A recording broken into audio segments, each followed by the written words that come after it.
Assalamualaikum warahmatullahi wabarakatuh. Kembali lagi bersama saya Ahmad Farul Roji.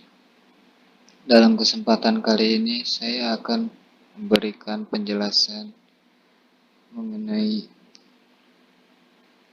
tentang HAM. Sebelum kita memulai pelajaran, alangkah baiknya kita berdoa dulu menurut kepercayaan masing-masing. Dan bagi yang beragama Islam, diharap bisa membaca doa yang tertera.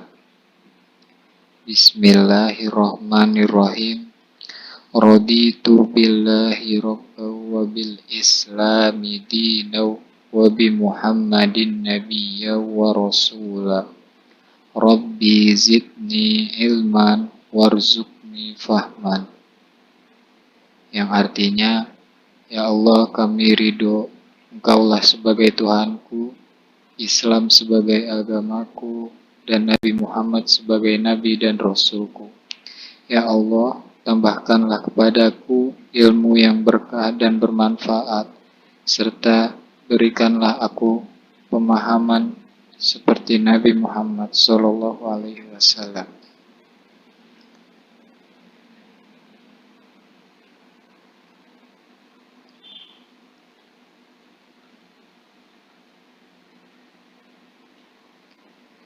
Pada penjelasan kali ini,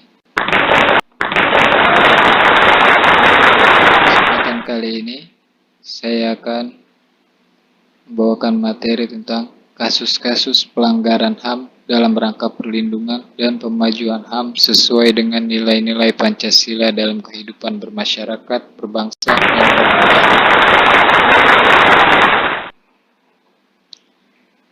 Pertama, pengertian hak asasi manusia. Apa sih hak asasi manusia itu? Yang kedua, faktor penyebab terjadinya pelanggaran HAM di Indonesia. Dan yang ketiga, instrumen HAM yang ada di Indonesia. Yang keempat, contoh pelanggaran HAM yang ada di masyarakat sekitar kita. Hak asasi manusia yaitu seperangkat hak yang melekat pada hakikat dan keberadaan manusia sebagai makhluk Tuhan yang Maha Esa dan merupakan anugerah darinya, yang wajib untuk dihormati, dijunjung tinggi, dan dilindungi oleh negara.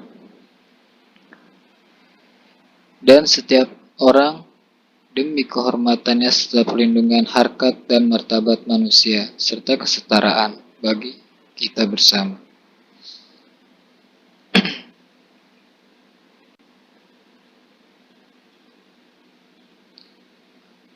Yang kedua adalah tentang pelanggaran-pelanggaran dalam HAM.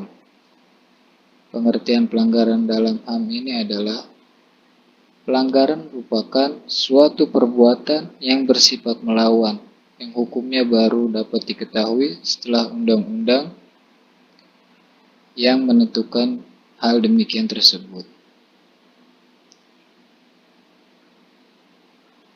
Definisi pelanggaran dalam HAM. Menurut Undang-Undang Nomor 39 Tahun 1999, pelanggaran hak asasi manusia adalah setiap perbuatan seseorang atau kelompok yang termasuk aparat negara, baik disengaja maupun tidak disengaja, atau melalui kelalaian, membatasi dan mencabut hak asasi manusia seseorang atau kelompok tersebut yang dijamin oleh undang-undang dan tidak mendapatkan atau dikhawatirkan tidak akan memperoleh penyelesaian hukum yang adil dan benar berdasarkan mekanisme hukum yang berlaku. Berdasarkan sifatnya, pelanggaran HAM dapat dibedakan menjadi dua. Yang pertama, pelanggaran HAM biasa. Apa sih pelanggaran HAM biasa itu? Pelanggaran HAM biasa adalah kasus pelanggaran HAM yang ringan dan tidak sampai mengancam keselamatan jiwa orang.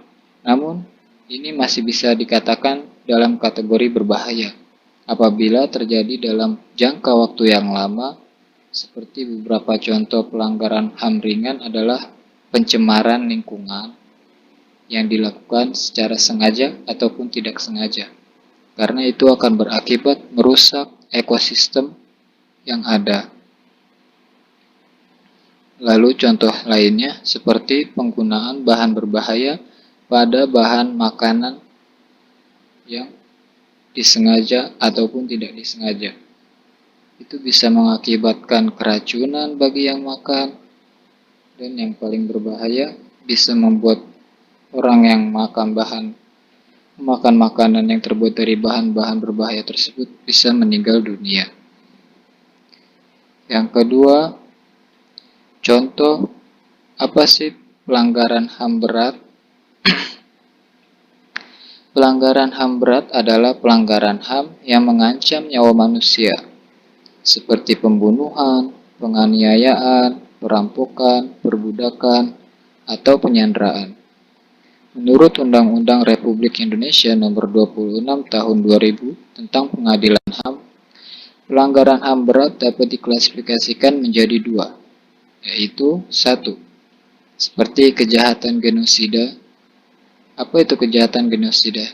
Yaitu setiap perbuatan yang dilakukan dengan maksud menghancurkan atau memusnahkan seluruh, bahkan sebagian kelompok ras, kelompok etnis, ataupun kelompok agama. Dan klasifikasi yang kedua, kejahatan kemanusiaan, yaitu perbuatan yang dilakukan sebagai bagian dari serangan yang meluas atau sistematik yang terencana, seperti sudah terorganisir untuk melakukan suatu kejahatan tersebut. Serangan ini juga ditunjukkan secara langsung terhadap penduduk sipil. Bentuknya berupa pembunuhan, pemusnahan, perbudakan, pengusiran, atau pemindahan penduduk secara paksa, perampasan kemerdekaan, dan masih banyak lagi.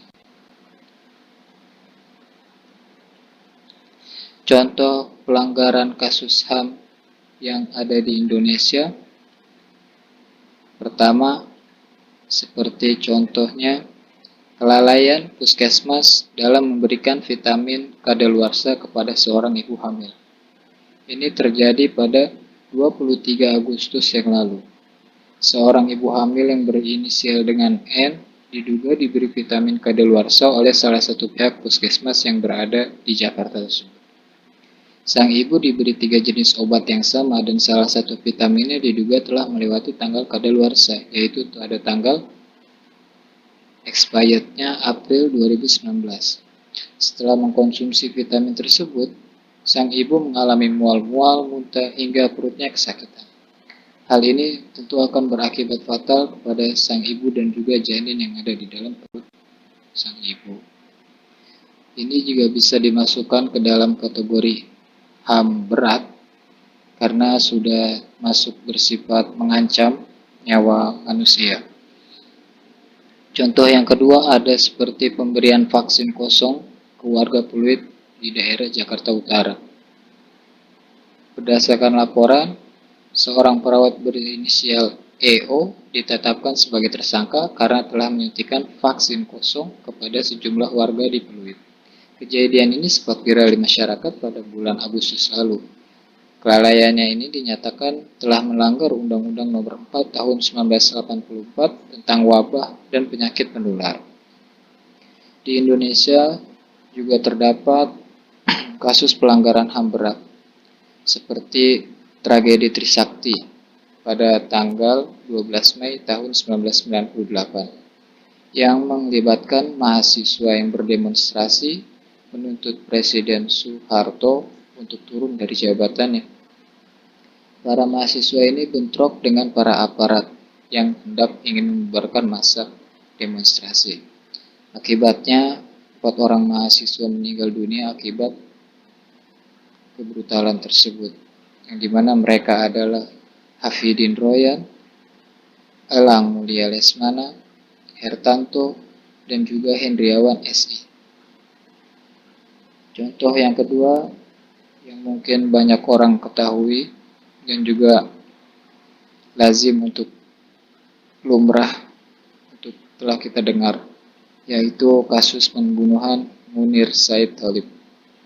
Munir yang dikenal sebagai seorang aktivis yang sangat aktif memperjuangkan hak-hak manusia yang ada di Indonesia. Kejadian saat sedang melakukan perjalanan menggunakan pesawat menuju Amsterdam, Belanda, Munir meninggal dunia.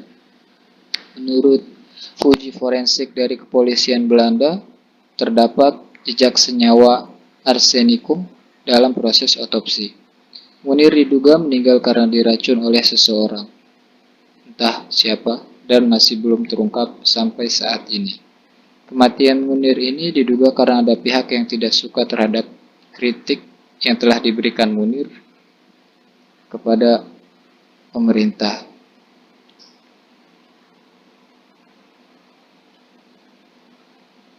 Apa saja sih faktor penyebab terjadinya pelanggaran HAM? Nah, ini adalah faktor-faktornya. Faktor penyebab terjadinya pelanggaran HAM yang pertama, masih belum adanya kesepahaman pada konsep HAM antara paham yang mengandung HAM bersifat universal dan paham yang memandang setiap bangsa memiliki paham HAM tersendiri atau berbeda dengan bangsa yang lain, terutama dalam suatu pelaksanaannya. Yang kedua, adanya pandangan HAM bersifat individualistik yang mengancam kepentingan umum.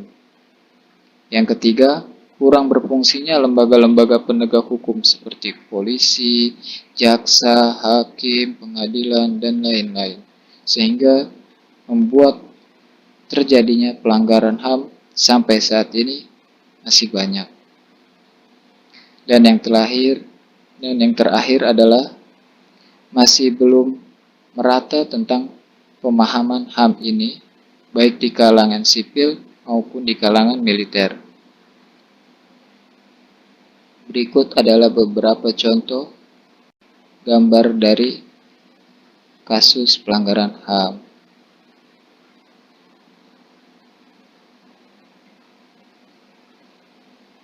Nah, lalu setelah itu kita akan mengenal tentang instrumen HAM yang ada di Indonesia.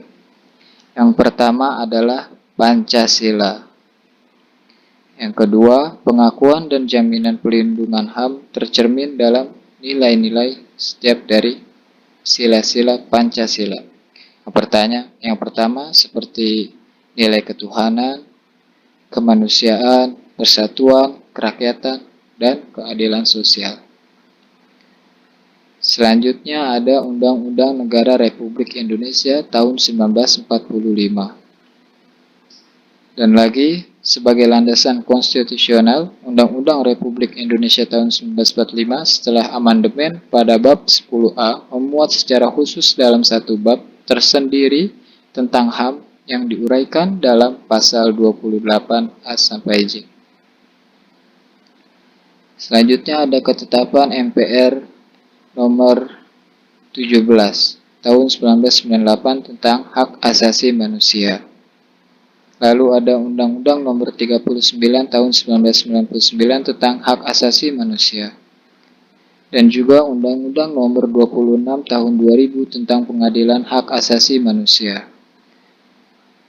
Dan peraturan perundang-undangan lainnya, yaitu seperti KUHP Pidana, Undang-Undang Pemilu, Undang-Undang Susunan dan Kedudukan MPR, DPR, Undang-Undang tentang Parpol, Undang-Undang tentang Pers, Perlindungan Anak, Perburuhan, dan masih banyak lagi. Berikut ini adalah beberapa contoh gambar dari pelanggaran HAM yang pernah terjadi di Indonesia. Seperti yang kita lihat, ada oknum polisi yang sedang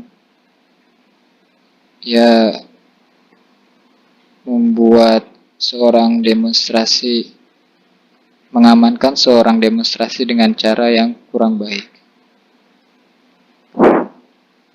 Gambar yang kedua seperti tentang kekerasan dalam rumah tangga yang dilakukan oleh suami kepada seorang istrinya. Lalu tentang demonstrasi kasus Munir yang masih belum terungkap sampai saat ini. Dan masih banyak lagi. Terima kasih untuk pertemuan kali ini. Semoga kita bisa bertemu pada pertemuan selanjutnya. Dan teman-teman sekalian dalam keadaan sehat walafiat. Sampai jumpa di lain waktu. Assalamualaikum warahmatullahi wabarakatuh.